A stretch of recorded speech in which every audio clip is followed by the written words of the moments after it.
Home, aquí és molt important que Barcelona sigui referent de ciutat per la pau i pels drets humans, i això implica elements interns i externs. Internament, doncs Barcelona ha de ser una ciutat, per exemple, que superi la presència de qualsevol expressió de militarisme. No pot ser que les festes de la Mercè segueixin sobrevolant per la ciutat avions militars i vingui no sé quina patrulla de l'exèrcit espanyol o francès a fer piruetes militars a l'aire. No pot ser. Com no pot ser tampoc que tinguem un castell de Montjuïc cedit a la ciutat, però amb una condició, i és que el Ministeri de Defensa sigui qui presideixi el consorci que gestioni el castell de Montjuïc. Per tant, aquests elements de militarisme els hem de superar definitivament.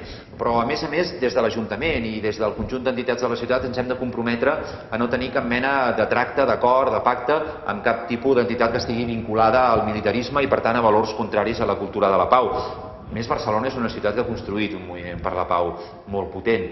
Des del punt de vista extern, el 0,3% dels ingressos municipals nosaltres creiem que han d'anar específicament vinculats a projectes de foment de la pau i dels drets humans en el món, i que a més Barcelona ha de seguir sent una ciutat, com ja ho és avui, compromesa amb les ciutats refugi de persones perseguides per drets humans en el món.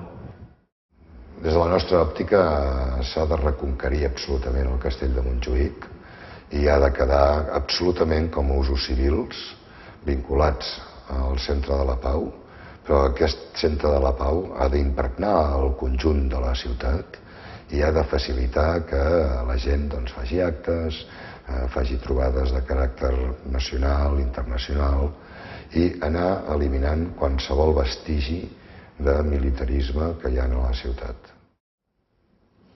La ciutat de Barcelona des de sempre ha lluitat per la pau, però per una pau basada en la justícia i la lluita contra la desigualtat. La ciutat de Barcelona, aquests anys de crisi, quan moltes ciutats han eliminat les polítiques de cooperació, nosaltres hem intensificat. Nosaltres, lluny de reduir, hem augmentat les polítiques de cooperació. I ho fem amb el teixit d'ONGs que treballen als camps dels drets humans, l'ajut al desenvolupament i la pau. Per tant, Barcelona està implicada, per això és tan important l'espai mediterrani, de la que nosaltres en som referència, perquè ha de ser un espai de trobada, de diàleg i cooperació, per evitar que sigui un espai de confrontació, de no diàleg. Per tant, Barcelona és una ciutat que sempre s'ha vist implicada en moltes altres ciutats del món, ajudant-les a tirar endavant molts projectes. Molta gent de la ciutat de Barcelona coopera a través d'ONGs. El propi Ajuntament està cooperant amb moltes ciutats, amb molts ajuntaments de moltes ciutats. Des de Gaza fins a Maputo. Estem col·laborant i cooperant amb moltes ciutats, perquè les ciutats tenim moltes coses a fer des de la base. Una cosa són les polítiques dels estats, sempre complicades. L'altra és la cooperació directa que les ciutats fem entre nosaltres. Crec que aquesta és una bona contribució a la causa de la pau. No barallant-se amb les altres administracions i fer les coses ben fetes. Estem fent el ridícul. Multipliquem entitats per la pau. Quan tenim una universitat per la pau en el nostre país, a la Universitat Autònoma hi ha una universitat per la pau, i el que hem de fer és ajudar i fer que aquesta gent vagi bé, no? Hem fet una cosa que és tan curiosa, no? Com voler fer una escola de la pau, un centre de la pau a nivell del castell de Montjuïc, i això no funciona ni en broma, no? És ridícul, no? I en canvi aquí hi ha un gran sentiment a favor de la pau a la nostra ciutat.